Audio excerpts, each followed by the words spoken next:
But Right see, there. this is Now where... he's got to come up. Come up, Jimmie. Come Yeah, up. come up, come up. No! Right, welcome to another Money Lap Reacts. I'm Parker Kligerman, joined as always by Landon, Cassill, and this is where we react to great finishes and moments across motorsports, not just NASCAR, from the eyes of two NASCAR drivers. The one we're looking back at today, the 2011 finish at California Speedway, also known as Fontana. That's one of the more epic finishes of this era of NASCAR. And Landon, you once again were in this race, and not only just that, we're going to join this about 9 to go as they go to a restart. They're going to be talking about you because you're up front. I know. I love it. It's a good race, good track. Also, I'm laughing at you for calling it Fontana, also known as California Speedway. Fontucky. Well, and you didn't even use the actual name that it had for basically the last 10 years of its existence, which was the Auto Club Speedway. So, anyways, let's roll tape. We're in tune. 1, 2, 3, go.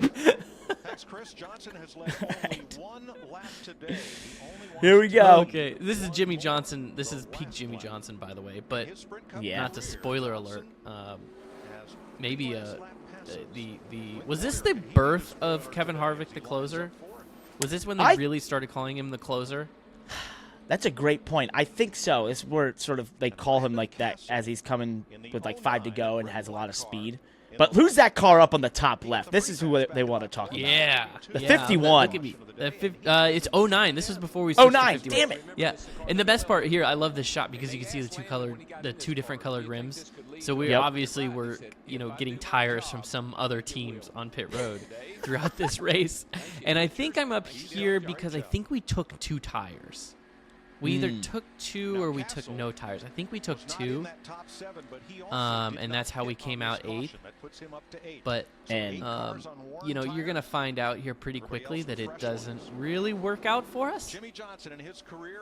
But we'll see. You got that shout out, the highest TV ratings moment of the race. So I'm gonna say a win overall. 10 to go. Yeah. Jeff Burton lining up behind me. The one thing I vividly remember about this restart was him absolutely slamming me all the way down the front stretch until I finally was able to move up and out of the way. Look, you spin the tires. There you go. This track was so slick on old tires. Even this is aged 10 years ago. What year is this race? 2011. Yeah, I mean even 10 or 12 years before its last race, but it was still awfully slick. I mean, look at Brian Vickers just way up there on the top. I think it was Vickers. Ripping the top. Kyle Busch takes the lead at the front. Jimmie Johnson falls to second. Notice with 9 to go, you don't even see Harvick. There he is. He's outside the top 5. Goes to the high line. As many know who've watched this before, it's going to be a photo or an awesome finish at least involving Kevin Harvick. But with 9 to go, you're probably wondering how the hell does he get there? Stay tuned. It's pretty impressive. I loved this era of Fontana or Auto Club Speedway because it was amazing at the end of its life, right? And the age of the pavement was amazing, but this was a really good era for it as well because it had enough age on the pavement where there was 8 different grooves. You could run the top, you could run the bottom. But the bottom was a little bit healthier, right? Where later on in its life, you could not run the bottom in Turn 1 and 2 at all. Like, you had to run the middle to the top of the track. Here, you can truly run the very bottom of 1 and 2. In 2013, Brian Vickers got so loose off of 4 there, which these were 900 horsepower Cup cars trying to put the power down. Even at 180 miles an hour, it was tough. But that bottom, 2013 Xfinity, I used that bottom really effectively. Right where Casey Kane is running, you'd enter shallow, and the car would turn over the humps, and it would allow you to get the power down on the flat side there. When I went back there last year for the first time in probably 10 years, it was not even part of the racetrack. Yeah, you couldn't even go there. Couldn't even look at it. So look at Kevin Harvick, just on the high side there. He now moves into the top 5 for the first time, around Casey Kane, or maybe up to 4th, I guess. They're racing each other. There's Casey Kane down on the left. Look at this run. Oh, goodbye. Smart decision by Casey to just let that go. But watch how much space now between the 4 and the 29, just in one straightaway. 5 car lengths basically. He passed him at the end of, coming out turn 4, and it's 5 car lengths. He's lost 2 spots. That's how much momentum and just how long those straightaways are and how much that draft down the straightaways affects. I mean, he's out of sight now compared to gone. Four cars. When you get the top rolling and you're the only one doing it, it can feel like super grip, is how I explain it. Where you suddenly feel like you're going 25 miles an hour faster than everyone else. Especially when you're coming off the corner and you've got the run like he had on Casey Kane. You're watching that car down the left and you're thinking, don't come up, don't you dare, don't you dare. And then you realize they're not and you're committed and you're like, okay, if you come up, we're going to wreck. But I also am going about 10 miles an hour, 15 miles an hour faster than you. And you blow by them, and it's just such an epic feeling. Kevin's now still using the top as he watches the two leaders, Kyle Busch and Jimmie. Oh, we've got three wide back here between Boyer, Kane, and Vickers. The leaders there, they've been sort of in the middle of the track this entire time to the bottom and haven't even utilized the top. That's maybe the highest Kyle's been in this run as we're coming to less than 5 to go. What's funny is, and ultimately this is going to be their demise, right? Is that they didn't have the top working and Harvick did.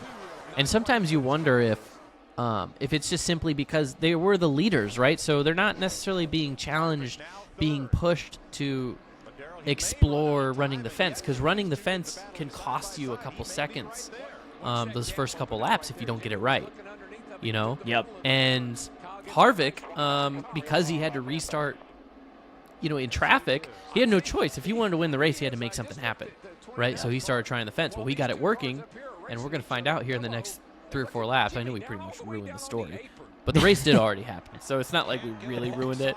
It's been around for more than a decade, to be honest. Hey, can I point something else out?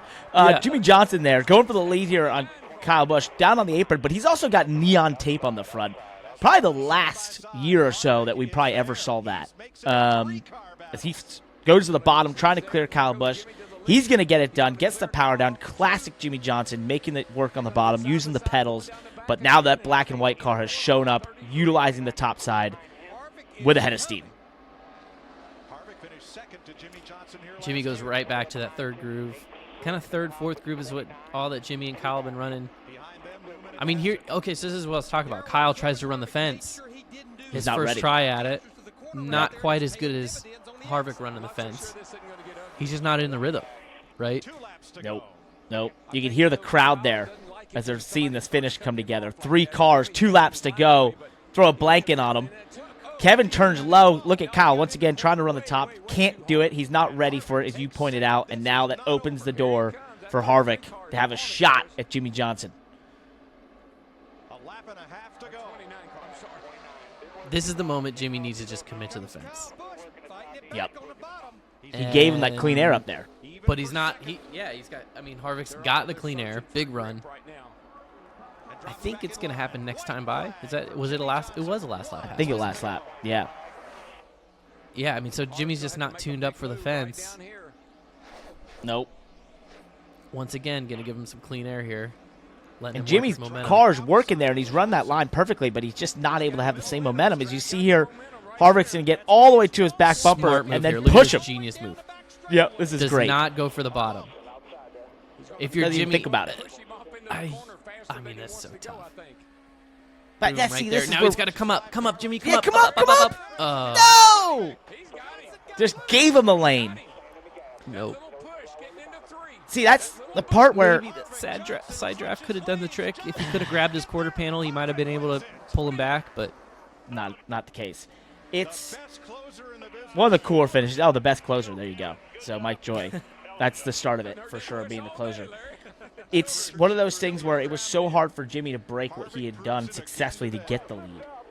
But he couldn't, if he goes topside there into 3 and 4, in nowadays, especially with the camera and the way that the arrow works, no way that driver in the lead gives you the top like that, because they're just going to arrow block you, and then it was just becoming the idea of like arrow blocking and this idea of putting your car, even if it's not the best for your car and the best situation for you to get off the corner, you're going to hurt them more than your car slowed down because you're not the best portion or the best angle or line for you. So the past is always, more pleasant, or I don't know what the hindsight's 2020. Is what you're saying? Yeah, hindsight's 2020, or the past is always prettier than we remember. I can tell you, I drove these cars, I raced them. We were complaining about dirty air just as much back then as we complain now. So I mean, we could see the difference in the effects of them, but we were still really complaining about dirty air back then. Since the first time we discovered in racing that you could make downforce, Trust me, dirty air has been a problem. And I think I wasn't saying that dirty air was less. I just think as a sport, we were just going through this transition of literally aero blocking in a huge way. That then nowadays it is a topic everywhere. And with the camera inside a Cup car, it allows you to make really late moves to aero block someone and not ever allow them to not be in the wake of your bad air. So, well, the last point I'll make, and then we can wrap this up, is back then, the trailing car could affect the lead car a lot more than now, right? So the trailing car, yes, they got an aero block, but you could run up to their spoiler and get them loose. Where with the next gen, the trailing car almost doesn't affect the lead car hardly at all. The lead car has a ton of leverage when it comes to aero blocking. That's a great point. Really good point. And on that note, I think it's time to end. If you liked this, let us know. Please like, subscribe, comment below what you liked about it. But also, if you have an idea for a race you want us to react to, it doesn't have to just be NASCAR. We've done IndyCar before. We look forward to doing any type of motorsport out there. If you want us to react to it, let us know what you want us to react to in the comments below.